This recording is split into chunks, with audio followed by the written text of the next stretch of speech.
तर सामनामधनं एक महत्त्वाचा मुद्दा अधोरेखित करण्यात आलाय। मराठी एकजुटीचा विजय, मराठी एकजुटीचा लाभा उसळून बाहेर पडलाय असं सामनातनं म्हटलंय आणि मराठी एकजुटीवरती त्यांनी भाष्य केलंय। मराठी एकजुटीनं जुलूम थांबवला असंही सामनामध्ये अधोरेखित करण्यात आलेलं आहे आणि त्रिभाषा सूत्रीचा निर्णय रद्द करण्याच्या सरकारच्या या निर्णयानंतर आता मराठी एकजुटीचा विजय असं म्हणत सामनानं सरकारवर भाष्य केलंय।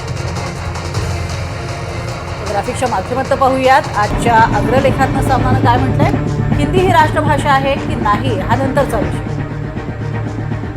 पण भाषा लादून तुमचा कंडू शमवण्याचा अधिकार तुम्हाला दिला कोणी? इथे महाराष्ट्रात मराठी शाळा बंद पडतायत, उत्तरेत हिंदी शाळा हजारोंच्या संख्येनं बंद पडल्यात।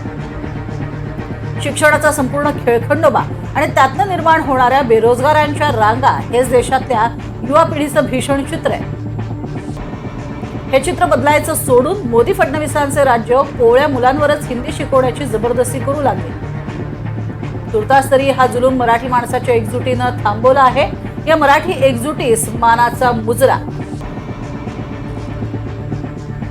असं म्हणत सामनातनं जोरदार निशाणा साधण्यात आलेला आहे केंद्र आणि राज्य सरकारवर सुद्धा।